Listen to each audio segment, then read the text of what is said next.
একবার বানিয়ে দেখো এরকম বাদাম পটল, ভুলতে পারবে না। নিরামিষ রেসিপি কিন্তু খুব সুন্দর খেতে। নমস্কার বন্ধুরা, আমার চ্যানেলে তোমাদের সবাইকে স্বাগত জানাই। আজকে দেখো আমার হাতে কি পটল, একদম সবে সবে উঠেছে কচি কচি পটল। আজকে বানাবো বাদাম পটল, পুরো অন্য স্বাদের রেসিপি। নিরামিষের দিন এইটা বানিয়ে দেখো, দারুণ। তো চলো শুরু করা যাক।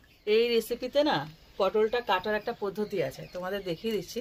প্রথমে মাথাগুলোকে এভাবে দুবার কেটে নেবে, দুপাশ কেটে নিলে এইবার পুরো এরকম করে ছাড়িয়ে নেবে। দেখো এরকম স্কিন থাকবে, একটু একটু থাকবে, খোসাটা পুরোপুরি একদম একদম সাদা করে ছাড়ানো যাবে না। এইবার একটু একটু রেখে রেখে ছাড়াতে হবে। ছাড়ানো হয়ে গেল, এইবার এরকম একটা ছুরির সাহায্যে মাথাটাকে 4 ভাগ করবো। দুপাশ থেকে এরকমভাবে করে দেবো। কেন বলো তো, যে মশলাগুলো করবো না, সেই মশলাটা যাতে ঢোকে।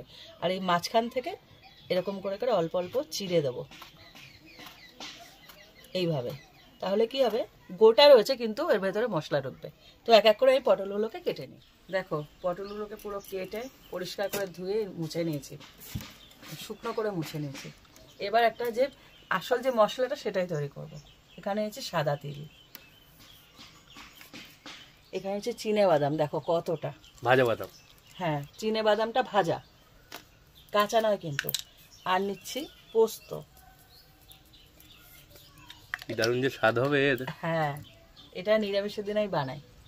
আর নিচ্ছি কাঁচা লঙ্কা 3টে আর 1 টুকরো আদা। আদাটাকে প্রথমে একটু থেতো করে নিই। এবার সব কটা একসাথে বেটে নেব। একটু একটু জল দেবো আর বাড়তে,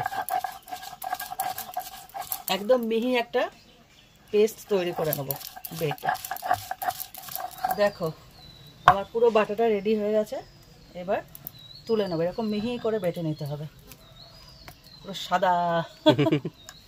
কাঁচা লঙ্কা 3টে আছে, তো ওর জন্য সবুজ ভাবটা কম আছে। বাদামের জন্য সাদা ভাবটা হয়েছে। বাদাম, সাদা তিল, পোস্ত সবই তো সাদা। হ্যাঁ, পুরো ঘন পেস্ট হয়েছে। কড়াইটা বসিয়ে দিয়েছি, উনুন ধরানো হয়ে গেছে। এটা না পুরো সাদা তেলে করব। দিয়ে দিচ্ছি তেল। পটলটাকে পুরো লাল করে ভেজে নেবো। তেলটা পুরোপুরি গরম হয়ে গেছে। এবার পটলগুলোকে পুরো ভেজে নেব।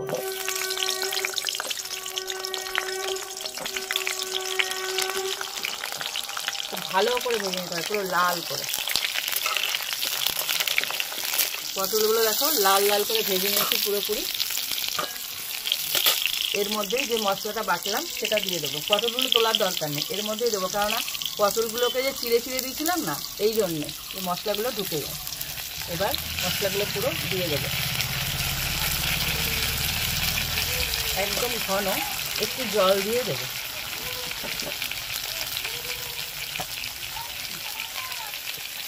পোস্ত আর বাদাম যেখানে পরে ঘন হয়ে যায়, তার তিল বাটাও আছে, একদম ঘন পেস্ট। একটুখানি জল দেবো আর বাকি মশলাগুলো দিয়ে দেবো।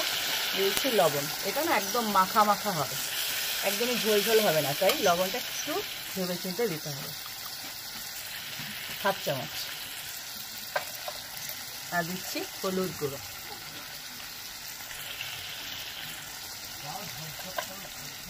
আর এই সময় দিয়ে দেবো একটা টমেটো কেটে রেখেছি, ওই টমেটোটা একসাথে কষাবো।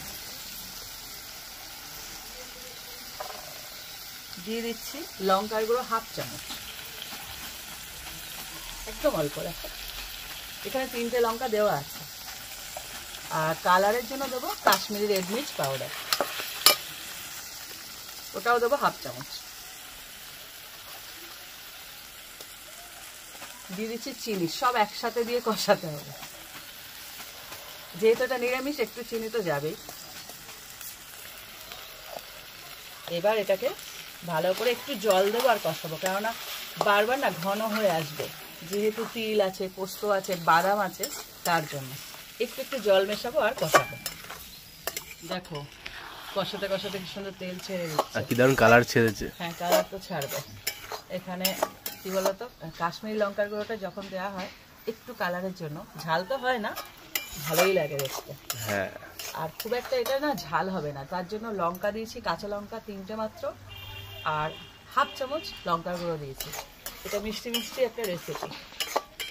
গরম গরম ভাতে না খুব ভাল লাগে। করে দেখো, একদম হ্যাঁ। কচি কচি পটল নেবে আর এই রেসিপিটা তৈরি করবে। এখন দিয়ে দিচ্ছি একটুখানি গরম মশলা। দেখো খুব কম উপকরণে কিন্তু তৈরি, হ্যাঁ ভিজি ভিজি কিচ্ছু নেই, কিন্তু খুব সুন্দর খেতে। দেখো তেল ছেড়ে দিয়েছে, এবার একটু জল দেবো হালকা, অল্প টুকু।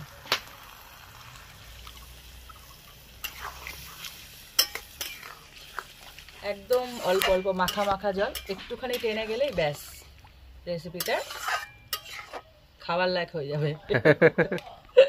দেখেছো কি কম সময়ে রান্না, কিন্তু খুব সুন্দর খেতে, টেস্টি। ঠিক এরকমই জল দিতে হবে অল্প একদম। দেখো তৈরি হয়ে গেল বাদাম পটল। কি দারুণ তেল ছেড়েছে। নিরামিষের দিন অনেক সময় কি হয়, ভাবতে বসে যায় আমরা কি বানাবো কি বানাবো। এই রেসিপিটা করে দেখো, আমি সবে সবে কচি কচি পটল উঠছে, খুব সুন্দর লাগবে খেতে। দারুণ খেতে। আর শেয়ার করো কিন্তু রেসিপিটা, ও মানে অপূর্ব সুন্দর খেতে, না খেলে বিশ্বাস করতে পারবে না। এটা আমার এক মামি শাশুড়ির থেকে শেখা। তো আমি আজকে তোমাদের সঙ্গে শেয়ার করলাম রেসিপিটা। তোমরা তৈরি করে আমাকে কমেন্ট করো কেমন লাগলো, আশা করি খুব ভালো লাগবে। আর ভালো লাগলে একটা লাইক দিও, এইটুকু আমার রিকোয়েস্ট।